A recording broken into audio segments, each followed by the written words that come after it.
Good morning, students. Today we will discuss the relation between Indo and Pak ਕਿ ਭਾਰਤ ਅਤੇ ਪਾਕਿਸਤਾਨ ਦੇ ਸਬੰਧ ਕਿਹੋ ਜਿਹੇ ਨੇ। ਦੇਸ਼ ਦੀ ਆਜ਼ਾਦੀ ਤੋਂ ਲੈ ਕੇ ਹੁਣ ਤੱਕ ਭਾਰਤ ਦੇ ਸਬੰਧ ਸਟੈਪ ਬਾਏ ਸਟੈਪ ਕਿਹੋ ਜਿਹੇ ਰਹੇ ਨੇ। ਠੀਕ ਹੈ, as you now very well that ਕਿ ਪਾਕਿਸਤਾਨ ਸਾਡੀ ਇੰਡੀਆ ਦਾ ਹੀ ਇੱਕ ਪਾਰਟ ਰਿਹਾ ਸੀ, ਬਟ ਬਾਅਦ ਵਿੱਚ ਫੁੱਟਪਾਥ ਤੋਂ ਰਾਜ ਕਰੋ ਦੀ ਨੀਤੀ ਦੇ ਅਕੋਰਡਿੰਗ ਇੰਡੀਆ ਅਤੇ ਪਾਕਿਸਤਾਨ ਦਾ ਬਟਵਾਰਾ ਹੋ ਗਿਆ। ਜਿਹੜੇ ਹਿੰਦੂ ਲੋਕ ਸੀ ਉਹ ਸਾਰੇ ਇੰਡੀਆ ਵਿੱਚ ਰਹਿ ਗਏ, ਜਿਹੜੇ ਮੁਸਲਮਾਨ ਲੋਕ ਸੀ ਉਹ ਜਿਹੜੇ ਹੈਗੇ ਪਾਕਿਸਤਾਨ ਚਲੇ ਗਏ, ਬਟ ਫਿਰ ਵੀ ਜਿਹੜੇ ਹੈਗੇ ਆ ਕੁਝ ਮੁਸਲਮਾਨ ਇੰਡੀਆ ਵਿੱਚ ਨੇ ਅਤੇ ਕੁਝ ਹਿੰਦੂ ਜਿਹੜੇ ਹੈਗੇ ਸਿੱਖ ਜਿਹੜੇ ਹੈਗੇ ਪਾਕਿਸਤਾਨ ਵਿੱਚ ਨੇ। ਠੀਕ ਆ, ਪਾਲਿਸੀ ਇਹੋ ਅਪਣਾਈ ਸੀ ਫੁੱਟਪਾਥ 'ਤੇ ਰਾਜ ਕਰੋ। ਕਹਿੰਦਾ ਹੈ ਕਿ ਹੁਣ ਸਟੈਪ ਬਾਏ ਸਟੈਪ ਕਰਦੇ ਹਾਂ ਕਿ 15 ਅਗਸਤ 1947 ਨੂੰ ਆਪਣਾ ਦੇਸ਼ ਆਜ਼ਾਦ ਹੋਇਆ ਅਤੇ ਪਾਕਿਸਤਾਨ ਦਾ ਜਨਮ ਦਾ ਰੀਜ਼ਨ ਕੀ ਸੀ ਕਿ ਫੁੱਟ ਪਾਓ ਅਤੇ ਰਾਜ ਕਰੋ, ਕਿ ਕਦੇ ਵੀ ਇਹਨਾਂ ਨੂੰ ਇੱਕ ਦੇਸ਼ ਨੂੰ ਇੱਕ ਨਾ ਹੋਣ ਦਿਓ। ਇਹ ਆਪਸ ਵਿੱਚ ਲੜਦੇ ਰਹਿਣਗੇ ਅਤੇ ਦੋਵੇਂ ਦੇਸ਼ ਕਮਜ਼ੋਰ ਰਹਿਣਗੇ ਅਤੇ ਦੈਨ ਆਫਟਰ ਉਹ ਕਿਸੇ ਦਾ ਵੀ ਮੁਕਾਬਲਾ ਨਹੀਂ ਕਰ ਪਾਉਣਗੇ। ਠੀਕ ਆ, ਅਤੇ ਇਸ ਦੇ ਨਾਲ ਫੁੱਟ ਪਾਓ ਰਾਜ ਕਰੋ ਦੀ ਨੀਤੀ ਨਾਲ ਜਿਹੜਾ ਹੈਗਾ ਵਾ ਪਾਕਿਸਤਾਨ ਹੋਂਦ ਵਿੱਚ ਆਇਆ ਅਤੇ ਪਾਕਿਸਤਾਨ ਸਾਡਾ ਗੁਆਂਢੀ ਦੇਸ਼ ਹੈ। ਕਹਿੰਦਾ ਕਿ ਬਟ ਫਿਰ ਵੀ ਇਹਦੇ ਵਿੱਚ ਸਾਡੇ ਇੰਡੀਆ ਅਤੇ ਪਾਕਿਸਤਾਨ ਨਾਲ ਕਈ ਰੀਜ਼ਨਾਂ ਕਾਰਨ ਕਰਕੇ ਇਹਨਾਂ ਵਿਚਕਾਰ ਜਿਹੜੀ ਹੈਗੀ ਆ ਕੁਛ ਨਾ ਕੁਛ ਲੜਾਈ ਵਗੈਰਾ ਚੱਲਦੀ ਰਹਿੰਦੀ ਆ। ਫਸਟ ਆਫ ਆਲ ਹੈਗਾ ਕਸ਼ਮੀਰ ਵਿਵਾਦ। ਕਸ਼ਮੀਰ ਕਿਹੜੀ ਗੱਲ ਵਿਵਾਦ ਆ, ਕਿਉਂਕਿ ਪਹਿਲਾਂ ਜਦੋਂ ਦੇਸ਼ ਆਜ਼ਾਦ ਹੋਇਆ ਸੀ ਤਾਂ ਉਦੋਂ ਇਹ ਗੱਲ ਹੋਈ ਸੀ ਕਿ ਜਿਹੜੀਆਂ ਵੀ ਰਿਆਸਤਾਂ ਵਾ, ਠੀਕ ਆ, ਜਿਵੇਂ ਪਟਿਆਲੇ ਦੀ ਰਿਆਸਤ ਸੀ ਜਾਂ ਜਿਹੜੀ ਹੈਗੀ ਆ ਕਸ਼ਮੀਰ ਦੀ ਰਿਆਸਤ ਸੀ, ਜਿਹੜੀ ਰਾਜਿਆਂ ਦੇ ਅੰਡਰ ਸੀ, ਜਿਹੜੇ ਹੈਗੇ ਦੇਸ਼ ਸਟੇਟਾਂ ਸੀ, ਪ੍ਰਾਂਤਾਂ ਹੀ, ਠੀਕ ਹੈ, ਉਹ ਕੁਝ ਸਮਾਂ ਪਾ ਕੇ ਆਪਣੀ ਮਰਜ਼ੀ ਦੇ ਨਾਲ ਉਹ ਜਿੱਥੇ ਵੀ ਰਹਿਣਾ ਚਾਹੁੰਦੇ, ਜੇ ਪਾਕਿਸਤਾਨ 'ਚ ਜਾਣਾ ਚਾਹੁੰਦੇ ਪਾਕਿਸਤਾਨ ਚਲ ਜਾਣ, ਜੇ ਇੰਡੀਆ 'ਚ ਰਹਿਣਾ ਚਾਹੁੰਦੇ ਤਾਂ ਇੰਡੀਆ ਵਿੱਚ ਰਹਿ ਜਾ ਸਕਦੇ, ਜਾਂ ਆਪਣਾ ਹੀ ਉਹ ਰੱਖ ਸਕਦੇ ਆ ਇਲਾਕਾ ਵਗੈਰਾ, ਅਤੇ ਮਤਲਬ ਕਿ ਉਹਨਾਂ ਦਾ ਆਪਣਾ ਡਿਸੀਜ਼ਨ ਸੀ। ਕਿਉਂਕਿ ਕਸ਼ਮੀਰ ਵਿੱਚ ਜਿਹੜਾ ਹੈਗਾ ਸੀ ਉਹ ਹਰੀ ਸਿੰਘ ਨਲਵਾ ਰਾਜਾ ਹਰੀ ਸਿੰਘ ਜਿਹੜਾ ਹੈਗਾ ਸੀ ਉਹ ਰਾਜਾ ਸੀ, ਉਹ ਰਾਜ ਕਰਦਾ ਸੀ। ਠੀਕ ਹੈ, ਅਤੇ ਉੱਧਰੋਂ ਜਿਹੜਾ ਹੈਗਾ ਸੀ ਅੱਧਾ ਕਸ਼ਮੀਰ ਜਿਹੜਾ ਡਿਵਾਈਡ ਵਿੱਚ ਬਟਵਾਰੇ ਵਿੱਚ ਜਿਹੜਾ ਹੈਗਾ ਪਾਕਿਸਤਾਨ ਵਿੱਚ ਚਲਾ ਗਿਆ ਸੀ, ਅਤੇ ਪਾਕਿਸਤਾਨ ਚਾਹੁੰਦਾ ਸੀ ਕਿ ਕਿਉਂਕਿ ਉੱਥੇ ਮੁਸਲਮਾਨ ਏਰੀਆ ਵਾਲੇ ਲੋਕ ਮੁਸਲਮਾਨ ਜ਼ਿਆਦਾ ਰਹਿੰਦੇ ਨੇ, ਉਹਨਾਂ ਰਹਿਣ ਸਹਿਣ ਖਾਣ ਪੀਣ ਸਭ ਉਹਨਾਂ ਦੇ ਹਿਸਾਬ ਨਾਲ ਵਾ, ਅਤੇ ਬਟ ਉੱਥੋਂ ਦਾ ਜਿਹੜਾ ਰਾਜਾ ਸੀ ਉਹ ਹਿੰਦੂ ਸੀ। ਮੁਸਲਮਾਨ ਚਾਹੁੰਦੇ ਸਨ ਕਿ ਸਾਰਾ ਹੀ ਕਸ਼ਮੀਰ ਸਾਡੇ ਅੰਡਰ ਆ ਜਾਏ, ਟੋਟਲੀ ਸਾਰਾ ਕਸ਼ਮੀਰ ਸਾਡੇ ਅੰਡਰ ਆ ਜਾਏ, ਪਰ ਜਿਹੜਾ ਰਾਜਾ ਹਰੀ ਸਿੰਘ ਸੀ ਉਹ ਇੱਕ ਐਜ਼ ਕਹਿ ਲਓ ਕਿ ਹਿੰਦੂ ਸਿੱਖ ਨੂੰ ਬਿਲੋਂਗ ਕਰਦਾ ਸੀ, ਅਤੇ ਉਹ ਚਾਹੁੰਦਾ ਸੀ ਕਿ ਮੈਂ ਇੰਡੀਆ ਵਿੱਚ ਰਵਾਂ। ਇਸ ਕਰਕੇ ਉਹਨੇ ਮਤਲਬ ਜਿਹੜੀ ਹੈਗੀ ਆ ਰਿਕੁਐਸਟ ਕੀਤੀ ਕਿ ਤੁਸੀਂ ਮਤਲਬ ਜਿਹੜਾ ਹੈਗਾ ਵਾ ਇੰਡੀਆ ਦੇ ਜਿਹੜੇ ਹੈਗੇ ਆ ਪ੍ਰੈਜ਼ੀਡੈਂਟ ਨੂੰ, ਪ੍ਰਧਾਨ ਮੰਤਰੀ ਰਿਕੁਐਸਟ ਕੀਤੀ ਕਿ ਮੈਂ ਆਪਣਾ ਕਬਾਇਲੀ ਜਿਹੜਾ ਹੈਗਾ ਛੱਡਣਾ, ਮੈਂ ਆਪਣਾ ਜਿਹੜਾ ਹੈਗਾ ਰਾਜ ਛੱਡਣਾ ਚਾਹੁੰਦਾ ਹੈਗਾ ਵਾਂ ਅਤੇ ਮੈਂ ਇੰਡੀਆ ਵਿੱਚ ਸ਼ਾਮਿਲ ਹੋਣਾ ਚਾਹੁੰਦਾ ਵਾਂ। ਇਸ ਕਰਕੇ ਉਹਦੇ ਕਹਿਣ ਦੇ ਉੱਤੇ ਫਿਰ ਜਿਹੜੀ ਭਾਰਤ ਸਰਕਾਰ ਨੇ ਆਪਣੀਆਂ ਫੌਜਾਂ ਜਿਹੜੀ ਹੈਗੀਆਂ ਜੰਮੂ ਵਿੱਚ ਕਸ਼ਮੀਰ ਵਿੱਚ ਐਂਟਰ ਕਰਵਾ ਦਿੱਤੀਆਂ, ਅਤੇ ਉਹਦੇ ਜਿਹੜਾ ਹੈਗਾ ਸੀ ਜਿਹੜਾ ਜੰਮੂ ਸਾਰਾ ਇਲਾਕਾ ਜਿਹੜਾ ਜਿੰਨਾ ਵੀ ਕਸ਼ਮੀਰ ਦਾ ਇਲਾਕਾ ਸੀ ਜਿਹੜਾ ਕਿ ਇੰਡੀਆ ਦੇ ਵਿੱਚ ਸੀ ਉਹਨੂੰ ਇੰਡੀਆ ਦੇ ਵਿੱਚ ਹੀ ਸ਼ਾਮਲ ਕਰ ਲਿਆ। ਮੇਨ ਰੀਜ਼ਨ ਇਹ ਸੀ ਕਿ ਲੋਕੀ ਬੇਸ਼ੱਕ ਜਿਹੜੇ ਹੈਗੇ ਸੀ ਉਹ ਮੁਸਲਮਾਨ ਵਗੈਰਾ ਸੀ, ਬਟ ਉੱਥੋਂ ਦਾ ਰਾਜਾ ਇੱਕ ਸਿੱਖ ਸੀ ਜਾਂ ਕਹਿ ਲਓ ਹਿੰਦੂ ਸੀ, ਉਹਨੇ ਇੰਡੀਆ ਦੀ ਸਰਕਾਰ ਨੂੰ ਰਿਕੁਐਸਟ ਕੀਤੀ। ਉਹਦੀ ਰਿਕੁਐਸਟ ਦੇ ਕਾਰਨ ਕਰਕੇ ਜਿਹੜਾ ਕਸ਼ਮੀਰ ਸੀ ਜਿਹੜਾ ਕਿ ਇੱਕ ਸੁਤੰਤਰ ਪ੍ਰਾਂਤ ਸੀ ਜਾਂ ਇੱਕ ਰਿਆਸਤ ਸੀ ਉਹਨੂੰ ਇੰਡੀਆ ਦੇ ਵਿੱਚ ਸ਼ਾਮਲ ਕਰ ਲਿਆ। ਅਤੇ ਫਿਰ ਬਟ ਪਾਕਿਸਤਾਨ ਜਿਹੜੇ ਹੈਗੇ ਸੀ ਉਹ ਕਹਿੰਦੇ ਕਿ ਨਹੀਂ, ਇਹ ਧੱਕੇਸ਼ਾਹੀ ਹੋਈ ਆ, ਕਿਉਂਕਿ ਲੋਕ ਚਾਹੁੰਦੇ ਸਾਡੇ ਵਿੱਚ ਸ਼ਾਮਲ ਹੋਣਾ ਅਤੇ ਅਸੀਂ ਕਸ਼ਮੀਰ ਨੂੰ ਕਬਜ਼ੇ ਵਿੱਚ ਲੈਣਾ ਹੀ ਲੈਣਾ ਹੈਗਾ ਵਾ। ਅਤੇ ਜਦੋਂ ਉਹ ਬਾਰ-ਬਾਰ ਘੁਸਪੈਠ ਕਰ ਰਹੇ ਸੀ ਅਤੇ ਇੰਡੀਆ ਵਾਲਿਆਂ ਨੇ UN ਨੂੰ, ਸੰਯੁਕਤ ਰਾਸ਼ਟਰ ਨੂੰ ਰਿਕੁਐਸਟ ਕੀਤੀ ਕਿ ਇਹ ਧਾਰਾ 34 ਅਤੇ 38 ਦੇ ਅਨੁਸਾਰ ਜਿਹੜੀ ਹੈਗੀ ਆ ਸਾਡੇ ਦੇਸ਼ ਦੀ ਉਲੰਘਣਾ ਕਰ ਰਹੇ ਆ, ਕਿ ਜਦੋਂ ਉੱਥੋਂ ਦੇ ਰਾਜੇ ਨੇ ਸਾਨੂੰ ਕਹਿ ਦਿੱਤਾ ਵਾ ਕਿ ਹਾਂ ਇਹਨੂੰ ਜਿਹੜਾ ਇਲਾਕਾ ਵਾ ਰਿਆਸਤ ਵਾ ਉਹ ਸਾਡੇ ਇੰਡੀਆ ਵਿੱਚ ਮੈਂ ਸ਼ਾਮਲ ਹੋਣਾ ਚਾਹੁੰਦਾ ਵਾਂ, ਅਤੇ ਉਹ ਕਸ਼ਮੀਰ ਨੂੰ ਆਪਣੇ ਵਿੱਚ ਕਬਜ਼ੇ ਵਿੱਚ ਨਹੀਂ ਲੈ ਸਕਦੇ ਹੈਗੇ। ਠੀਕ ਹੈ, ਇਹ ਮੇਨ ਰੀਜ਼ਨ ਸੀ ਕਸ਼ਮੀਰ ਦਾ ਵਿਵਾਦ ਜਿਹੜੀ ਸਟਾਰਟਿੰਗ ਹੋਈ। ਫਿਰ ਕੀ ਹੋਇਆ ਕਿ ਕਸ਼ਮੀਰ ਅਤੇ ਸੰਯੁਕਤ ਰਾਸ਼ਟਰ, ਫਿਰ ਸੁਰੱਖਿਆ ਪਰਿਸ਼ਦ ਜਿਹੜੀ UN ਦੀ ਜਿਹੜੀ ਹੈਗੀ ਪਾਰਟ ਆ ਸੁਰੱਖਿਆ ਪਰਿਸ਼ਦ, ਉਹਦਾ ਕਹਿੰਦਾ ਕੋਈ ਹੱਲ ਨਾ ਕੱਢ ਸਕੀ, ਬਟ ਦੈਨ ਆਫਟਰ 1948 ਨੂੰ ਸੁਰੱਖਿਆ ਪਰਿਸ਼ਦ ਦੇ 5 ਮੈਂਬਰਾਂ ਨੇ ਭਾਰਤ ਅਤੇ ਪਾਕਿਸਤਾਨ ਵਿਚਕਾਰ ਜਿਹੜਾ ਹੈਗਾ ਇੱਕ UNCIP ਦੀ ਨਿਯੁਕਤੀ ਕੀਤੀ, ਅਤੇ 1 ਜਨਵਰੀ 1949 ਨੂੰ ਕਸ਼ਮੀਰ ਵਿੱਚ ਯੁੱਧ ਰੁਕ ਗਿਆ। ਕਿ ਲਗਾਤਾਰ ਇਹ ਯੁੱਧ ਚੱਲਦਾ ਰਿਹਾ ਕਿ ਹਾਂ ਇੰਡੀਆ ਕਹਿੰਦਾ ਸੀ ਕਿ ਪੂਰੇ 'ਤੇ ਕਬਜ਼ਾ ਸਾਡਾ ਹਵਾ, ਅਤੇ ਪਾਕਿਸਤਾਨ ਕਹਿੰਦਾ ਸੀ ਕਬਜ਼ਾ ਸਾਡਾ ਹੈ। ਅਤੇ ਜੇਕਰ ਮੈਂ ਇੱਕ ਵੀਡੀਓ ਪਹਿਲਾਂ ਹੀ ਅਪਲੋਡ ਕੀਤੀ ਆ, ਤੁਸੀਂ ਉਹਦੇ ਵਿੱਚ ਵੇਖ ਸਕਦੇ ਹੋ ਕਿ ਅੱਧਾ ਕਸ਼ਮੀਰ ਜਿਹੜਾ ਹੈਗਾ ਵਾ ਉਹ ਪਾਕਿਸਤਾਨ ਦੇ ਵਿੱਚ ਹੈ, ਜਿਸ ਨੂੰ ਆਪਾਂ ਆਜ਼ਾਦ ਕਸ਼ਮੀਰ ਵੀ ਕਹਿ ਦਿੰਦੇ ਹੈਗੇ ਹਾਂ। ਨੈਕਸਟ ਫਿਰ 1965 ਵਿੱਚ ਪਾਕਿਸਤਾਨ ਦੁਆਰਾ ਇੰਡੀਆ ਵਿੱਚ ਹਮਲਾ ਜਿਹੜਾ ਕੀਤਾ ਗਿਆ। ਕਿੱਦਾਂ ਕਿ 1965 ਵਿੱਚ ਭਾਰਤ ਨੂੰ 2 ਵਾਰ ਪਾਕਿਸਤਾਨ ਦੇ ਹਮਲੇ ਦਾ ਸ਼ਿਕਾਰ ਹੋਣਾ ਪਿਆ। ਪਹਿਲੀ ਵਾਰ 'ਤੇ ਉਹਨੇ ਕੱਛ ਜਿਹੜਾ ਕਿ ਰਾਜਸਥਾਨ ਵੱਲ ਜਿਹੜਾ ਬਾਰਡਰ ਏਰੀਆ ਵਾ ਕੱਛ ਪੈਂਦਾ ਹੈਗਾ ਵਾ ਉੱਥੇ ਦੈਨ ਆਫਟਰ ਕਸ਼ਮੀਰ ਵਿੱਚ ਉਹਨੇ ਹਮਲਾ ਕੀਤਾ। 1965 ਵਿੱਚ ਪਾਕਿਸਤਾਨੀ ਸੈਨਾਵਾਂ ਨੇ ਅੰਤਰਰਾਸ਼ਟਰੀ ਸੀਮਾ ਦਾ ਉਲੰਘਣਾ ਕਰਕੇ ਸ਼ਾਮ ਖੇਤਰ ਵਿੱਚ ਹਮਲਾ ਕਰ ਦਿੱਤਾ। ਅੰਤਰ ਸੁਰੱਖਿਆ ਪਰਿਸ਼ਦ ਦੇ 20 ਸਤੰਬਰ ਪ੍ਰਸਤਾਵ ਦਾ ਪਾਲਣ ਕਰਦੇ ਹੋਏ 22-23 ਸਤੰਬਰ ਨੂੰ ਸਵੇਰੇ 3:30 ਵਜੇ ਯੁੱਧ ਬੰਦ ਕਰ ਦਿੱਤਾ ਤੇ ਇਸ ਸਮੇਂ ਤੱਕ ਭਾਰਤੀ ਸੈਨਾਵਾਂ ਲਾਹੌਰ ਦੇ ਦਰਵਾਜ਼ੇ ਤੱਕ ਪਹੁੰਚ ਚੁੱਕੀਆਂ ਸੀ। ਕਿ ਕਦੇ ਵੀ ਇਹ ਇਤਿਹਾਸ ਵਿੱਚ ਹੋਇਆ ਕਿ ਇੰਡੀਆ ਨੇ ਕਦੇ ਵੀ ਨਹੀਂ ਕੋਸ਼ਿਸ਼ ਕੀਤੀ ਕਿ ਪਹਿਲਾਂ ਉਹ ਹਮਲਾ ਕਰੇ, ਠੀਕ ਹੈ। ਅਤੇ ਪਾਕਿਸਤਾਨ ਨੇ ਸੋਚਿਆ ਕਿ ਹਾਂ ਵੀ ਇਹਨਾਂ ਨੂੰ ਹਮਲਾ ਕਰਕੇ ਅਤੇ ਜਿਹੜਾ ਇਹਦਾ ਏਰੀਆ ਵਾ ਹਰਿਆਣੇ ਰਾਜਸਥਾਨ ਵਾਲਾ ਦਾ ਜਾਂ ਜੰਮੂ ਕਸ਼ਮੀਰ ਵੱਲ ਉਹਨੂੰ ਕਬਜ਼ੇ 'ਚ ਲੈ ਲਈਏ। ਬਟ ਜਦੋਂ ਵੀ ਇਸ ਤਰ੍ਹਾਂ ਕੋਈ ਚੀਜ਼ ਹੁੰਦੀ ਆ ਅਤੇ ਜਿਹੜਾ ਇੰਡੀਆ ਵਾ ਉਹ UNO ਕੋਲ, ਯੂਨਾਈਟਿਡ ਨੇਸ਼ਨ ਆਰਗੇਨਾਈਜੇਸ਼ਨ ਕੋਲ, ਸੰਯੁਕਤ ਰਾਸ਼ਟਰ ਕੋਲੋਂ ਉਹ ਆਪਣੀ ਰਿਕੁਐਸਟ ਭੇਜਦਾ ਵਾ ਕਿ ਤੁਸੀਂ ਪਾਕਿਸਤਾਨ ਨੂੰ ਤਾੜ ਨਾ ਦਿਓ, ਉੱਤੇ ਪਾਬੰਦੀਆਂ ਲਗਾਓ, ਉਹਨੂੰ ਫਟਕਾਰ ਪਾਓ ਕਿ ਨਹੀਂ ਸਾਡੇ 'ਤੇ ਹਮਲਾ ਕਰਨਾ। ਫਿਰ ਉਹਦੇ ਇੰਟਰਫੇਅਰ ਦੇ ਵਿੱਚ ਕਿਉਂਕਿ ਅੰਤਰਰਾਸ਼ਟਰੀ ਸੰਗਠਨ ਉਹਦਾ ਇੰਟਰਫੇਅਰ ਕਰਨ ਦੇ ਕਰਕੇ ਫਿਰ ਹਮਲੇ ਰੁਕ ਜਾਂਦੇ ਆ। ਇਹ ਤੋਂ ਗਿਆ ਪਹਿਲਾਂ ਪਾਕਿਸਤਾਨ ਦਾ ਜਿਹੜਾ ਹੈਗਾ ਹਮਲਾ ਸੀ ਕੱਛ ਵਿੱਚ ਹੋਇਆ। ਦੈਨ ਆਫਟਰ ਫਿਰ ਤਾਸ਼ਕੰਦ ਸਮਝੌਤਾ, ਕਿਉਂਕਿ ਰਸ਼ੀਆ ਜਿਹੜਾ ਸਾਡਾ ਗੁਆਂਢੀ ਦੇਸ਼ ਆ, ਕਹਿ ਲਓ ਕਿ ਬਹੁਤ ਹੀ ਪੁਰਾਣਾ ਮਿੱਤਰ ਦੇਸ਼ ਆ ਅਤੇ ਸਭ ਤੋਂ ਜ਼ਿਆਦਾ ਇੰਟਰਨੈਸ਼ਨਲ ਲੈਵਲ ਦੇ ਤੌਰ 'ਤੇ ਕਹਿ ਲਓ ਕਿ ਰਸ਼ੀਆ ਨੇ ਸਾਡੀ ਸਪੋਰਟ ਕੀਤੀ ਇੰਡੀਆ ਦੇ ਵਿੱਚ ਕਾਫੀ ਗੱਲਾਂ ਵਿੱਚ। 1966 ਵਿੱਚ ਸੋਵੀਅਤ ਸੰਘ ਦੇ ਪ੍ਰਧਾਨ ਮੰਤਰੀ ਜਿਹੜਾ ਹੈਗਾ ਹੀ ਕੋਸ਼ੀਗਨ, ਉਹਦੇ ਯਤਨਾਂ ਕਰਕੇ ਜਿਹੜਾ ਤਾਸ਼ਕੰਦ ਸਮਝੌਤਾ ਆ, ਕਿਉਂਕਿ ਤਾਸ਼ਕੰਦ ਜਿਹੜਾ ਹੈਗਾ ਵਾ ਰਸ਼ੀਆ ਦੀ ਹੀ ਇੱਕ ਇਲਾਕਾ ਵਾ, ਰਸ਼ੀਆ ਦਾ ਇਲਾਕਾ। ਉੱਥੇ ਜਦੋਂ ਸੰਮੇਲਨ ਹੋਇਆ ਹੋਊਗਾ ਉੱਥੇ ਫਿਰ ਪਾਕਿਸਤਾਨ ਦਾ ਵੀ ਪ੍ਰਧਾਨ ਮੰਤਰੀ ਗਏ ਹੋਣਗੇ, ਇੰਡੀਆ ਦੇ ਪ੍ਰਧਾਨ ਮੰਤਰੀ ਗਏ ਹੋਣਗੇ, ਫਿਰ ਦੋਨਾਂ ਵਿਚਕਾਰ ਸਮਝੌਤਾ ਕੀਤਾ ਕਿ ਤੁਸੀਂ ਜਿਹੜਾ ਹੈਗਾ ਯੁੱਧ ਨਹੀਂ ਕਰਨਾ ਹੈਗਾ, ਠੀਕ ਹੈ। ਰਸ਼ੀਆ ਨੇ ਐਜ਼ ਏ ਮੈਡੀਏਟਰ ਵਿਚੋਲੇ ਦੇ ਰੂਪ ਵਿੱਚ ਪੈ ਕੇ ਇੰਡੀਆ ਅਤੇ ਪਾਕਿਸਤਾਨ ਵਿਚਕਾਰ ਸਮਝੌਤਾ ਕਰਵਾਇਆ। ਕਹਿੰਦਾ ਫਿਰ 25 ਫਰਵਰੀ 1966 ਨੂੰ ਪਹਿਲਾਂ ਇਸ ਗੱਲ 'ਤੇ ਸਹਿਮਤੀ ਹੋ ਗਈ ਕਿ ਦੋਵਾਂ ਦੇਸ਼ਾਂ ਸਾਰੇ ਹਥਿਆਰਬੰਦ ਸੈਨਿਕ 25 ਫਰਵਰੀ 1966 ਤੋਂ ਪਹਿਲਾਂ ਉਸ ਦੇ ਸਥਾਨ 'ਤੇ ਵਾਪਸ ਲੈ ਜਾਣਗੇ ਜਿੱਥੇ ਉਹ ਸਿਰਫ 5 ਅਗਸਤ 1965 ਤੱਕ ਸਨ ਅਤੇ ਦੋਵਾਂ ਪੱਖਾਂ ਯੁੱਧ ਵਿੱਚ ਰੇਖਾ ਦੇ ਯੁੱਧ ਵਿਰਾਮ ਸ਼ਰਤਾਂ ਦੀ ਪਾਲਣਾ ਕਰਨਗੇ। ਫਿਰ 1969 ਵਿੱਚ ਅਯੂਬ ਖਾਨ ਦੇ ਹੱਥ ਵਿੱਚ ਸੱਤਾ ਨਿਕਲ ਕੇ ਜਨਰਲ ਜਈਆਂ ਖਾਨ ਦੇ ਅਧੀਨ ਆ ਗਈ। ਇਹ ਪਾਕਿਸਤਾਨ ਦੀ ਗੱਲ ਕਰ ਰਹੇ ਹਾਂ, ਪਾਕਿਸਤਾਨ ਦਾ ਜਿਹੜਾ ਪ੍ਰਧਾਨ ਮੰਤਰੀ ਸੀ ਪਹਿਲਾਂ ਅਯੂਬ ਖਾਨ ਸੀ 69 ਵਿੱਚ, ਦੈਨ ਆਫਟਰ ਜਨਰਲ ਜਈਆਂ ਖਾਨ ਆ ਗਿਆ। ਅਤੇ ਇਹਦੇ ਨਾਲ ਕੀ ਹੋ ਗਿਆ ਕਿ ਫਿਰ ਜਿਹੜਾ ਜਈਆਂ ਖਾਨ ਸੀ ਪਹਿਲਾਂ ਵੀ ਭਾਰਤ ਤੋਂ ਨਾਲ ਦੁਸ਼ਮਣੀ ਰੱਖਦਾ ਸੀ, ਕਿਉਂਕਿ ਜਦੋਂ ਦੋ ਇੰਡੀਆ ਦੇ ਵਿਚਕਾਰ ਮਿੱਤਰਤਾ ਵਾਲੇ ਸੰਬੰਧ ਬਣਦੇ ਆ ਜਾਂ ਦੁਸ਼ਮਣ ਵਾਲੇ ਸੰਬੰਧ ਬਣਦੇ ਆ, ਇਹ ਜਿਹੜਾ ਮੇਨ ਰੀਜ਼ਨ ਵੀ ਹੁੰਦਾ ਕਿ ਉੱਥੋਂ ਦੇ ਪ੍ਰਧਾਨ ਮੰਤਰੀਆਂ ਦਾ ਕੀ ਰਿਵਿਊ ਆ, ਕੀ ਵਿਊ ਆ ਉਹਨਾਂ ਦਾ।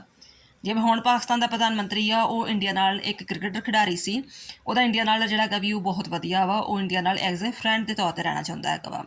ਕਿ ਦੋਨੋਂ ਦੇਸ਼ ਦੇ ਪ੍ਰਧਾਨ ਮੰਤਰੀਆਂ ਦੇ ਅਗਰ ਵਿਚਾਰ ਮਿਲਦੇ ਆ ਤਾਂ ਫਿਰ ਯੁੱਧ ਰੁਕ ਜਾਂਦੇ ਆ, ਜੇਕਰ ਨਹੀਂ ਮਿਲਦੇ ਹੈਗੇ ਤਾਂ ਉਹ ਦੁਸ਼ਮਣੀਆਂ ਵੱਧ ਜਾਂਦੀਆਂ ਨੇ। ਇਹ ਹੋ ਗਈ ਅੱਗੇ ਕਿ ਜਈਆਂ ਖਾਨ ਦੀ ਗੱਲ। ਦੈਨ ਆਫਟਰ ਫਿਰ 1971 ਵਿੱਚ ਯੁੱਧ ਹੋਇਆ। ਪਹਿਲਾਂ ਪਾਕਿਸਤਾਨ ਦਾ ਦੁਆਰਾ ਹੋਇਆ ਸੀ 1965 ਵਿੱਚ, ਦੈਨ ਆਫਟਰ 71 ਵਿੱਚ। ਕਹਿੰਦਾ 1971 ਵਿੱਚ ਪੂਰਬੀ ਪਾਕਿਸਤਾਨ, ਜਿਹਨੂੰ ਆਪਾਂ ਬੰਗਲਾਦੇਸ਼ ਕਹਿੰਦੇ ਹਾਂ, ਵਿੱਚ ਜਨਤਾ ਨੇ ਜਈਆ ਖਾਨ ਦੀ ਤਾਨਾਸ਼ਾਹੀ ਦੇ ਵਿਰੁੱਧ ਸੁਤੰਤਰਤਾ ਅੰਦੋਲਨ ਆਰੰਭ ਕਰਤਾ। ਜਈਆ ਖਾਨ ਨੇ ਅੰਦੋਲਨ ਨੂੰ ਕੁਚਲਣ ਲਈ ਸੈਨਿਕ ਸ਼ਕਤੀ ਦਾ ਪ੍ਰਯੋਗ ਕੀਤਾ ਅਤੇ ਭਾਰਤ ਨੇ ਬੰਗਲਾਦੇਸ਼ ਦੀ ਮੁਕਤੀ ਦਾ ਸੰਘਰਸ਼ ਵਿੱਚ ਉਸਦਾ ਸਾਥ ਦਿੱਤਾ।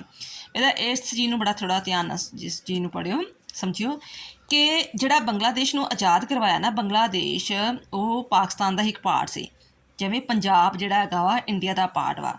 ਬਟ ਬੰਗਲਾਦੇਸ਼ ਵਿੱਚ ਜਿਹੜੇ ਹੈਗੇ ਸੀ ਉੱਥੇ ਹਿੰਦੂ ਲੋਕ ਵਗੈਰਾ ਰਹਿੰਦੇ ਹੋਣਗੇ, ਠੀਕ ਆ, ਬੰਗਾਲੀ ਲੋਕ ਰਹਿੰਦੇ ਹੋਣਗੇ, ਉੱਥੇ ਤਾਂ ਜਿਹੜੇ ਹੈਗੇ ਹੀ ਧੱਕੇਸ਼ਾਹੀ ਬੜੀ ਹੁੰਦੀ ਸੀ ਉਹਨਾਂ ਲੋਕਾਂ ਨਾਲ, ਐਜ਼ ਅ ਡਿਸਕ੍ਰੀਮੀਨੇਸ਼ਨ ਬਹੁਤ ਜ਼ਿਆਦਾ ਹੁੰਦਾ ਜਾਤ ਧਰਮ ਦੇ ਨਾਂ 'ਤੇ। ਅਤੇ ਉਹ ਚਾਹੁੰਦੇ ਸੀ, ਉਹਨਾਂ ਦੇ ਜਿਹੜੇ ਬੰਗਾਲੀ ਲੋਕ ਸੀ ਉਹਨਾਂ ਨੇ ਗੁਹਾਰ ਪਾਈ ਇੰਡੀਆ ਦੇ ਲੋਕਾਂ ਨੂੰ, ਇੰਡੀਆ ਦੇ ਦੇਸ਼ ਦੇ ਪ੍ਰਧਾਨ ਮੰਤਰੀ ਨੂੰ, ਕਿ ਸਾਨੂੰ ਇਹਦੇ ਵਿੱਚੋਂ ਆਜ਼ਾਦ ਕਰਵਾਇਆ ਜਾਵੇ, ਪਾਕਿਸਤਾਨ ਦੇ ਵਿੱਚੋਂ ਆਜ਼ਾਦ ਕਰਵਾਇਆ ਜਾਵੇ। ਅਤੇ ਇੰਡੀਆ ਨੇ ਬੰਗਾਲ ਦੀ ਹੈਲਪ ਕੀਤੀ ਅਤੇ ਬੰਗਾਲ ਦੇਸ਼ ਨੂੰ ਆਜ਼ਾਦ ਕਰਵਾਇਆ। ਯਾਨੀ ਕਿ ਜੇ ਬੰਗਾਲ ਜਿਹੜਾ ਹੈਗਾ ਜਿਹੜੀ ਦੁਨੀਆ ਦੇ ਮੈਪ ਵਿੱਚ ਆਇਆ, ਹੋਂਦ ਵਿੱਚ ਆਇਆ ਵਾ, ਇਹ as a nation, as a ਦੇਸ਼ ਦੇ ਤੌਰ 'ਤੇ, ਤਾਂ ਉਹ ਇੰਡੀਆ ਦੀ ਬਦੌਲਤ ਹੀ ਆਇਆ ਵਾ। ਫਿਰ ਕਹਿੰਦਾ ਕਿ ਸੰਘਰਸ਼ ਉੱਥੇ ਸ਼ੁਰੂ ਹੋ ਗਿਆ ਅਤੇ ਸਮੇਂ ਲਗਭਗ 1 ਕਰੋੜ ਸ਼ਰਨਾਰਥੀ ਜਿਹੜੇ ਬੰਗਾਲ ਦੇ ਲੋਕ, ਕਿਉਂਕਿ ਆਪਣੇ ਵੀ ਅਸਾਮ ਹੈਗਾ ਵਾ, ਬੰਗਾਲ ਹੈਗਾ ਵਾ, ਉਹਨਾਂ ਦਾ ਜਿਹੜਾ ਮੇਨ ਸੇਮ ਕਲਚਰ ਵਗੈਰਾ ਰਲਦਾ ਵਾ, ਸਾਰਾ ਕੁਛ ਵਗੈਰਾ। ਇਸ ਕਰਕੇ ਉਹਨੇ ਸੋਚਿਆ ਕਿ ਕਿਉਂ ਨਾ ਅਸੀਂ ਇੰਡੀਆ ਵਿੱਚ ਹੀ ਆ ਜਾਈਏ। ਤਾਂ ਬਾਰ ਜਿਹੜੇ ਹੈਗੇ ਸੀ ਬੰਗਾਲ ਤੋਂ ਪਾਕਿਸਤਾਨੀ ਬੰਗਾਲੀ, ਜਿਹੜੇ ਪਾਕਿਸਤਾਨ ਵਿੱਚ ਬੰਗਾਲੀ ਲੋਕ ਸੀ, ਉਹ ਇੰਡੀਆ ਵਿੱਚ ਬਾਰ-ਬਾਰ ਆ ਰਹੇ ਸੀ ਅਤੇ ਘੱਟੋ ਘੱਟ 1 ਕਰੋੜ ਆ ਗਏ ਲੋਕ। ਅਤੇ ਇਹ ਗੱਲ ਜਿਹੜੀ ਹੈਗੀ ਸੀ ਇੰਡੀਆ ਲਈ ਬਰਦਾਸ਼ਤ ਤੋਂ ਬਾਹਰ ਸੀ ਕਿ ਮੈਂ ਤਾਂ ਆਪਣੇ ਇੰਡੀਆ ਦਾ ਹੀ ਗੁਜ਼ਾਰਾ ਲੋਕਾਂ ਦਾ ਕਰ ਸਕਦਾ ਹੈਗਾ ਵਾਂ, ਉਹਨਾਂ ਨੂੰ ਮਹਾਂ ਸਹੂਲਤਾਂ ਦੇ ਸਕਦਾ। 1 ਕਰੋੜ ਦਾ ਜਿਹੜਾ ਭਾਰ ਵਾ ਮੈਂ ਹੋਰ ਕਿੱਦਾਂ ਬਰਦਾਸ਼ਤ ਕਰ ਸਕਾਂਗਾ।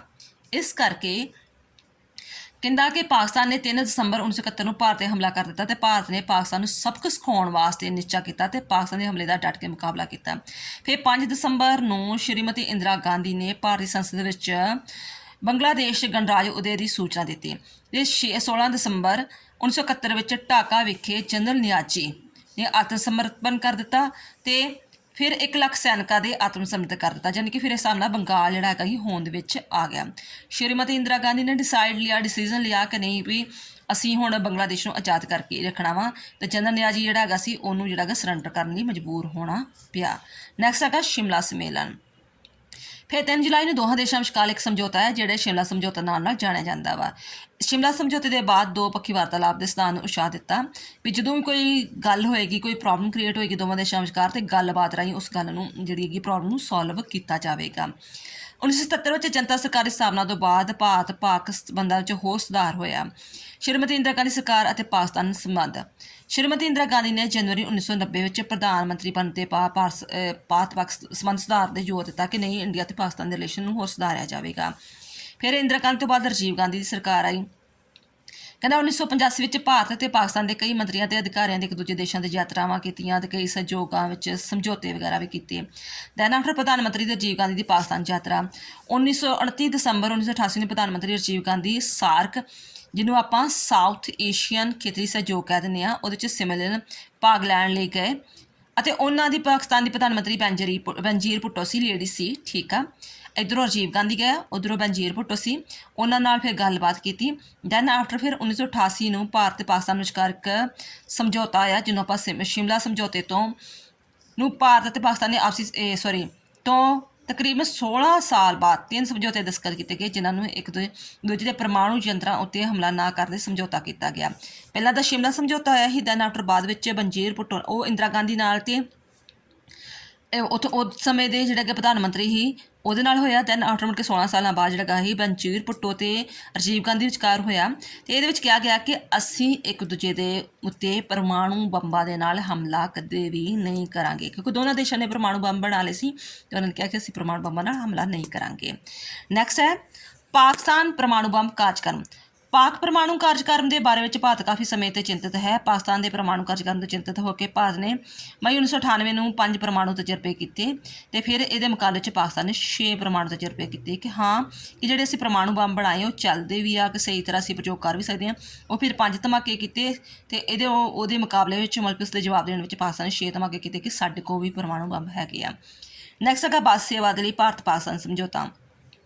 ਫਿਰ 1999 ਨੂੰ ਭਾਰਤ ਅਤੇ ਪਾਕਿਸਤਾਨ ਦੇ ਨਵੀਂ ਦਿੱਲੀ ਅਤੇ ਲਾਹੌਰ ਵਿਚਾਲੇ ਇੱਕ ਬੱਸ ਸਰਵਿਸ ਸ਼ੁਰੂ ਹੋਈ। ਤੁਹਾਨੂੰ ਇਹ ਚੀਜ਼ ਪਤਾ ਹੈਗਾ ਕਿ ਅਜੇ ਵੀ ਜਦੋਂ ਗੁਰੂ ਨਾਨਕ ਦੇਵ ਦਾ ਬਰਥਡੇ ਹੁੰਦਾ ਵਾ ਤੇ ਲਾਹੌਰ ਬੱਸ ਜਿਹੜੀ ਹੈਗੀ ਚੱਲਦੀ ਆ, ਠੀਕ ਹੈ ਨਾ। ਉਹਦਾ ਵੀਜ਼ਾ ਲਿਆ ਜਾਂਦਾ, ਪਾਸਪੋਰਟ ਦਿਆ ਜਾਂਦਾ ਤੇ ਲੋਕੀ ਜਿਹੜੇ ਕਿ ਖਾਸ ਕਰਕੇ ਪੰਜਾਬੀ ਆਪਣੇ ਜਿਹੜੇ ਹੈਗੇ ਆ ਉੱਥੇ ਜਾਂਦੇ, ਲਾਹੌਰ ਜਾਂਦੇ ਨੇ। ਬੱਸ ਸੇਵਾ ਜਿਹੜੀ ਹੈਗੀ ਆ ਉਹ ਸ਼ੁਰੂ ਕਦੋਂ ਹੋਈ ਸੀ? 1999 ਨੂੰ। ਤੇ ਖਾਸ ਕਰਕੇ ਕਦੋਂ ਹੋਈ ਸੀ? ਅਟਲ ਬਿਹਾਰੀ ਵਾਜਪੇਈ ਦੀ ਸਰਕਾਰ ਵੇਲੇ। ਤੇ ਉਦੋਂ ਇਹਨਾਂ ਨੂੰ ਕਿਹਾ ਗਿਆ ਸੀ ਲਾਹੌਰ ਘੋਸ਼ਣਾ, ਠੀਕ ਹੈ। ਤੇ ਦੈਨ ਆਫਟਰ ਆ ਗਿਆ ਕਾਰਗਿਲ ਮੁੱਦਾ। ਇਹ ਬੱਸ ਸੇਵਾ ਸ਼ੁਰੂ ਹੋਣ ਦੇ ਬਾਵਜੂਦ ਵੀ ਕੀ ਹੋਇਆ ਕਿ ਕਾਰਗਿਲ ਵਿੱਚ ਫਿਰ ਘੁਸਪੈਠ ਕੀਤੀ ਇਹਨਾਂ ਨੇ ਕਿ ਚੋਰੀ ਛਿਪੀ ਜਿਹੜੀ ਹੈਗੀ ਆ ਪਹਾੜੀ ਏਰੀਆ ਕਾਰਗਿਲ ਵੱਲ ਜਿਹੜਾ ਜੰਮੂ ਕਸ਼ਮੀਰ ਵੱਲ ਵਾ ਉਹਦੇ ਵਿੱਚ ਜਿਹੜੇ ਹੈਗੇ ਆ ਉਹ ਪਾਕਿਸਤਾਨੀ ਜਿਹੜੀ ਫੌਜੀ ਸੀ ਉਹ ਐਂਟਰ ਕਰ ਗਏ ਸੀ ਤੇ ਉਹ 'ਤੇ ਕਬਜ਼ਾ ਕਰਨਾ ਚਾਹੁੰਦੇ ਸੀ। ਕਾਰਗਿਲ ਦੀ ਜਿਹੜੀਆਂ ਪਹਾੜੀਆਂ ਵਾ ਕੀ ਹੋਇਆ ਕਿ ਕਾਰਗਿਲ ਅਤੇ ਦਰਾਜ ਖੇਤਰ ਵਿੱਚ ਵਿਸ਼ਾਲ ਘੁਸਪੈਠ ਦਾ ਮਤਲਬ ਹੁੰਦਾ ਹੈ ਕਿ ਹਾਂ ਉਹ ਐਂਟਰ ਹੋ ਗਏ, ਚੋਰੀ ਐਂਟਰ ਹੋ ਗਏ, ਠੀਕ ਹੈ। ਤੇ ਜਦੋਂ ਚੋਰੀ ਐਂਟਰ ਹੋ ਜਾਂਦੀ ਆਪਣਾ ਝੰਡਾ ਲਗਾ ਦਿੰਦੇ ਤੇ ਕਹਿ ਦਿੰਦੇ ਕਿ ਇਹ ਇਲਾਕਾ ਸਾਡਾ ਵਾ। ਬਹੁਤ ਜ਼ਿਆਦਾ ਧੀਰਜ ਤੋਂ ਬਾਅਦ 26 ਮਈ 1999 ਭਾਰਤ ਤੇ ਪਾਕਿਸਤਾਨ ਵਿਚਕਾਰ ਫਿਰ ਇੱਕ ਯੁੱਧ ਹੋਇਆ ਤੇ ਕਰਾਰਾ ਜਵਾਬ ਦਿੱਤਾ ਤੇ ਉਹਨਾਂ ਨੂੰ ਪਾਕਿਸਤਾਨ ਨੂੰ ਹਰਵਾਇਆ। ਪਰ ਪਾਕਿਸਤਾਨ ਨੇ ਜਨਰਲ ਪਰਵੇਜ਼ ਮੁਸ਼ਰਫ ਨੇ ਵੀ ਭਾਰਤ ਦੇ ਨਾਲ ਸੰਬੰਧਾਂ 'ਚ ਮਦਦ ਦਾ ਕੋਈ ਸੰਕੇਤ ਦਿੱਤਾ। ਉਦੋਂ ਕੌਣ ਸੀ ਜਦੋਂ ਕਾਰਗਿਲ ਦਾ ਯੁੱਧ ਹੋਇਆ? ਉਦੋਂ ਹੈਗਾ ਪਰਵੇਜ਼ ਮੁਸ਼ਰਫ, ਉਹ ਹੈਗਾ ਸੀ ਮਿਲਟਰੀ ਦਾ ਆਫਿਸਰ ਤੇ ਉਹ ਕਦੇ ਵੀ ਨਹੀਂ ਚਾਹੁੰਦਾ ਸੀ ਕਿ ਮੈਂ ਇੰਡੀਆ ਦੇ ਨਾਲ ਜਿਹੜੇ ਹੈਗੇ ਆ ਕੋਲ ਵਾਲੇ ਸੰਬੰਧ ਬਣਾਵਾਂ। ਹਮੇਸ਼ਾ ਹੀ ਚਾਹੁੰਦਾ ਸੀ ਕਿ ਨਹੀਂ, ਪਾਕਿਸਤਾਨ ਜਿਹੜਾ ਹੈਗਾ ਵਾ ਉਹ ਇੰਡੀਆ 'ਤੇ ਕਬਜ਼ਾ ਕਰ ਸਕਦਾ, ਯਾਨੀ ਕਿ ਜੰਮੂ ਕਸ਼ਮੀਰ ਨੂੰ ਖੋ ਸਕਦਾ ਹੈਗਾ ਵਾ। ਉਹਦੀ ਇਹੋ ਨੀਤੀ ਸੀ ਪਰਵੇਜ਼ ਮੁਸ਼ਰਫ ਦੀ। ਨੈਕਸਟ ਹੈਗਾ ਆਗਰਾ ਸਿਖਰ ਵਾਰਤਾ। ਪਾਕਿਸਤਾਨ ਦੇ ਸ਼ਾਸਕ ਪਰਵੇਜ਼ ਮੁਸ਼ਰਫ ਭਾਰਤ ਸੱਦੇ ਲਈ ਤੇ ਜੁਲਾਈ 2001 ਵਿੱਚ ਭਾਰਤ ਆਏ। ਭਾਰਤ ਦੇ ਦੋਹਾਂ ਦੇਸ਼ਾਂ ਵਿਚਾਲੇ ਸਿਖਰ ਵਾਰਤਾ ਹੋਈ ਅਤੇ ਜਿਸ ਵਿੱਚ ਕਸ਼ਮੀਰ ਸਮੱਸਿਆ ਦਾ ਹੱਲ, ਅੱਤਵਾਦ ਦਾ ਹੱਲ, ਐਟਮੀ ਖਤਰਾ, ਸਿਆਚਿਨ ਦੇ ਸੈਨਾ ਦੀ ਵਾਪਸੀ, ਇਹਨਾਂ ਮੁੱਦਿਆਂ 'ਤੇ ਜਿਹੜੀ ਹੈਗੀ ਹੈ ਗੱਲਬਾਤ ਕੀਤੀ ਕਿ ਇਹਨਾਂ ਨੂੰ ਗੱਲਬਾਤ ਰਾਹੀਂ ਸੁਲਝਾਇਆ ਜਾਵੇਗਾ। ਦੈਨ ਆਫਟਰ ਫਿਰ ਜਿਹੜਾ ਹੈਗਾ ਸੀ ਵਾਜਪਾਈ ਦੀ ਇਸਲਾਮਾਬਾਦ ਯਾਤਰਾ। ਜਦੋਂ ਅਟਲ ਬਿਹਾਰੀ ਵਾਜਪਾਈ ਦੀ ਸਰਕਾਰ ਆਈ ਤੇ ਸਾਰਕ ਦਾ ਸੰਮੇਲਨ ਹੋਇਆ ਫਿਰ ਉੱਥੇ ਪਾਕਿਸਤਾਨ ਵਿੱਚ। ਫਿਰ ਜਿਹੜੇ ਇੰਡੀਆ ਦੇ ਪ੍ਰਧਾਨ ਮੰਤਰੀ ਉੱਥੇ ਗਏ, ਉਹਨਾਂ ਨਾਲ ਫਿਰ ਗੱਲਬਾਤ ਜਿਹੜੀ ਹੈਗੀ ਰਾਹੀਂ ਜਿਹੜੇ ਕੋਈ ਜਿਹੜੇ ਤਣਾਅ ਵਾਲੇ ਮੁੱਦੇ ਸੀ ਉਹਨਾਂ ਨੂੰ ਹੱਲ ਕੀਤਾ। ਨੈਕਸਟ ਫਿਰ ਜਿਹੜਾ ਆ ਗਿਆ 2004 ਵਿੱਚ ਭਾਰਤ ਦੇ ਪ੍ਰਧਾਨ ਮੰਤਰੀ ਮਨਮੋਹਨ ਸਿੰਘ। ਵਾਜਪਾਈ ਦੀ ਸਰਕਾਰ ਤੋਂ ਬਾਅਦ ਮੁੜ ਕੇ ਕਾਂਗਰਸ ਦੀ ਸਰਕਾਰ ਆਈ। ਇਹ ਬੀਜੇਪੀ ਸਰਕਾਰ ਹੀ ਕਾਂਗਰਸ ਸਰਕਾਰ ਦਾ ਪ੍ਰਧਾਨ ਮੰਤਰੀ ਹੈਗੇ ਸੀ ਮਨਮੋਹਨ ਸਿੰਘ ਤੇ ਉਹਨਾਂ ਨੇ ਪਾਕਿਸਤਾਨ ਦੇ ਰਾਸ਼ਟਰਪਤੀ ਪਰਵੇਜ਼ ਮੁਸ਼ਰਫ ਦੀ ਨਿਊਯਾਰਕ ਵਿੱਚ ਵਾਰਤਾ ਕੀਤੀ। ਕਹਿੰਦਾ ਮੁਨਾਬਾਵੇ ਖੋਖਰਾ ਪਾਰ ਰੇਲ ਸੇਵਾ ਅਤੇ ਸ਼੍ਰੀਨਗਰ ਮੁਜ਼ੱਫਰਾਬਾਦ ਬੱਸ ਸੇਵਾ ਸ਼ੁਰੂ ਕਰਨ 'ਤੇ ਗੱਲਬਾਤ ਸ਼ੁਰੂ ਕਰਨ ਦੀ ਸਹਿਮਤੀ ਬਣੀ ਅਤੇ ਜੰਮੂ ਕਸ਼ਮੀਰ ਦੇ ਮਾਮਲੇ ਵਿੱਚ ਬਿਆਨ ਵਿੱਚ ਕਿਹਾ ਗਿਆ ਕਿ ਦੋਵਾਂ ਨੇਤਾਵਾਂ ਨੇ ਇਸ 'ਤੇ ਸਹਿਮਤੀ ਪ੍ਰਗਟ ਕੀਤੀ ਕਿ ਗੱਲਬਾਤ ਦੁਆਰਾ ਜਿਹੜੀ ਮੁੱਦਿਆਂ ਨੂੰ ਸੁਲਝਾਇਆ ਜਾਵੇਗਾ। ਦੈਨ ਆਫਟਰ ਅਗਸਤ 16 ਫਰਵਰੀ 2005 ਨੂੰ ਦੋਹਾਂ ਦੇਸ਼ਾਂ ਨੇ ਸ਼੍ਰੀਨਗਰ ਮੁਜ਼ੱਫਰਾਬਾਦ ਦੇ ਵਿਚਾਲੇ 7 ਅਪ੍ਰੈਲ 2005 ਤੇ ਬੱਸ ਚਲਾਉਣ ਦਾ ਐਲਾਨ ਕੀਤਾ ਅਤੇ ਇਸ ਤੋਂ ਇਲਾਵਾ ਫਿਰ ਜਿਹੜੀ ਹੈਗੀ ਆ ਅੰਮ੍ਰਿਤਸਰ, ਲਾਹੌਰ ਤੇ ਨਨਕਾਣਾ ਸਾਹਿਬ ਦੀ ਬੱਸ ਜਿਹੜੀ ਆ ਇਹਨਾਂ ਨੇ ਚਲਾਈ। ਨੈਕਸਟ ਫਿਰ ਮੁੜ ਕੇ ਬਾਅਦ ਵਿੱਚ ਜਿਹੜਾ ਨਰਿੰਦਰ ਮੋਦੀ ਸੀ ਉਹਦੀ ਸਰਕਾਰ ਆਈ 2014 ਵਿੱਚ ਜਿਹੜੀ ਹੈਗੀ ਆ ਨਰਿੰਦਰ ਮੋਦੀ ਸਰਕਾਰ ਆਈ ਅਤੇ ਜਦੋਂ ਉਹਨਾਂ ਨੇ ਸਹੁੰ ਚੁੱਕੀ ਸੀ, ਜਦੋਂ Narendra Modi as a prime minister ਤੌਰ 'ਤੇ ਜਿੱਦਾਂ ਸਹੁੰ ਚੁੱਕਦੇ ਨੇ, ਸਹੁੰ ਚੁੱਕੀ ਅਤੇ ਜਿਹੜਾ ਪਾਕਿਸਤਾਨ ਦਾ ਪ੍ਰਧਾਨ ਮੰਤਰੀ ਸੀ ਸ਼੍ਰੀ ਨਵਾਜ਼ ਸ਼ਰੀਫ ਆ। ਤਾਂ ਮੈਂ ਪਹਿਲਾਂ ਵੀ ਕਿਹਾ ਸੀ ਕਿ ਜਿਹੜਾ ਹੁਣ ਉੱਥੋਂ ਦਾ ਪ੍ਰਧਾਨ ਮੰਤਰੀ ਆ ਉਹ ਕ੍ਰਿਕਟ ਦਾ ਖਿਡਾਰੀ ਆ, ਨਵਜੋਤ ਸਿੱਧੂ ਦਾ ਬਹੁਤ ਬੈਸਟ ਫਰੈਂਡ ਰਿਹਾ ਹੈਗਾ ਵਾ ਅਤੇ ਉਹ ਇੰਡੀਆ ਨਾਲ ਰਿਲੇਸ਼ਨ ਸੁਧਾਰਨਾ ਚਾਹੁੰਦਾ ਹੈਗਾ ਵਾ। ਉਹਨੂੰ ਨਵਾਜ਼ ਸ਼ਰੀਫ ਨੂੰ ਵੀ ਬੁਲਾਇਆ ਗਿਆ, ਠੀਕ ਆ। ਅਤੇ ਇਸ ਯਾਤਰਾ ਦੌਰਾਨ ਦੋਹਾਂ ਦੇਸ਼ਾਂ ਨੇ ਮਹੱਤਵਪੂਰਨ ਮੁੱਦਿਆਂ 'ਤੇ ਗੱਲਬਾਤ ਕੀਤੀ, ਪਰ ਨਵੰਬਰ 2014 ਵਿੱਚ ਨੇਪਾਲ ਵਿੱਚ ਹੋਏ 18ਵੇਂ ਸਾਰਕ ਸੰਮੇਲਨ ਵਿੱਚ ਤਣਾਅ ਦੇ ਕਾਰਨ ਨੇਤਾਵਾਂ ਵਿੱਚ ਗੱਲਬਾਤ ਨਹੀਂ ਹੋਈ। ਦੈਨ ਆਫਟਰ 2015 ਨੂੰ ਭਾਰਤ ਦੇ ਪ੍ਰਧਾਨ ਮੰਤਰੀ ਸ਼੍ਰੀ ਨਰਿੰਦਰ ਮੋਦੀ ਨੇ ਪਾਕਿਸਤਾਨ ਦਾ ਦੌਰਾ ਕਰਕੇ ਦੋਹਾਂ ਦੇਸ਼ਾਂ ਵਿਚਕਾਰ ਸੁਧਾਰ ਲਿਆਉਣ ਦੀ ਕੋਸ਼ਿਸ਼ ਕੀਤੀ। ਨੈਕਸਟ ਫਿਰ 14 ਫਰਵਰੀ 2019 ਨੂੰ ਪਾਕਿਸਤਾਨ ਸਮਰਥ ਅੱਤਵਾਦੀਆਂ ਨੇ ਪੁਲਵਾਮਾ 'ਤੇ ਹਮਲਾ ਕੀਤਾ ਸੀ। ਪੁਲਵਾਮਾ ਹਮਲਾ ਤੁਸੀਂ ਸੁਣਿਆ ਹੋਏਗਾ ਅਤੇ ਇਸ ਦੇ ਜਵਾਬ ਵਿੱਚ ਉਹਨਾਂ ਨੇ ਮੁੜ ਕੇ ਫਿਰ ਜਿਹੜੇ ਹੈਗੇ ਬਾਲਾਕੋਟ ਦੀ ਥਾਂ 'ਤੇ ਜਿਹੜੀ ਹੈਗੀ ਆ ਅੱਤਵਾਦੀ ਠਿਕਾਣਿਆਂ 'ਤੇ ਜਿਹੜੀ ਆ ਥਾਂ 'ਤੇ ਅੱਤਵਾਦੀ ਠਿਕਾਣੇ ਉੱਤੇ ਜ਼ਬਰਦਸਤੀ ਹਵਾਈ ਹਮਲੇ ਕੀਤੇ ਅਤੇ 200 ਤੋਂ 300 ਤੱਕ ਜਿਹੜੇ ਅੱਤਵਾਦੀ ਮਾਰੇ। ਜੇ ਮਤਲਬ ਜਿਹੜਾ ਪੁਲਵਾਮਾ ਹਮਲਾ ਹੋਇਆ ਸੀ ਜੰਮੂ ਕਸ਼ਮੀਰ ਵਿੱਚ, ਉਹਦਾ ਰੀਜ਼ਨ ਮੰਨਿਆ ਜਾਂਦਾ ਸੀ ਕਿ ਪਾਕਿਸਤਾਨੀਆਂ ਨੇ ਕਰਵਾਇਆ ਵਾ। ਅਤੇ ਫਿਰ ਇਸ ਦਾ ਜਵਾਬ ਦੇਣ ਲਈ ਇੰਡੀਆ ਨੇ ਕੀ ਕੀਤਾ ਕਿ ਜਿਹੜਾ ਪਾਕਿਸਤਾਨ ਵਿੱਚ ਬਾਲਾਕੋਟ ਵਗੈਰਾ ਹੈਗਾ ਵਾ ਥਾਂ ਵਾ, ਉੱਥੇ ਐਂਟਰੀ ਕਰਕੇ ਉੱਥੋਂ ਦੇ ਅੱਤਵਾਦੀਆਂ ਨੂੰ ਮਾਰ ਗਿਰਾਇਆ। ਇਹ ਇੱਥੋਂ ਤੱਕ ਦੇ ਸੰਬੰਧ ਨੇ, ਠੀਕ ਆ। ਆਈ ਹੋਪ ਤੁਹਾਨੂੰ ਇਹ ਚੈਪਟਰ ਦੀ ਇਹ ਰਿਲੇਸ਼ਨ ਦੀ ਸਮਝ ਆਈ ਹੋਏਗੀ। ਜੇ ਫਿਰ ਵੀ ਕੋਈ ਟੌਪਿਕ ਨਾ ਸਮਝ ਲੱਗੇ ਤਾਂ ਬੇਟਾ ਤੁਸੀਂ ਪੁੱਛ ਸਕਦੇ ਹੋ। ਥੈਂਕਸ ਬੇਟਾ।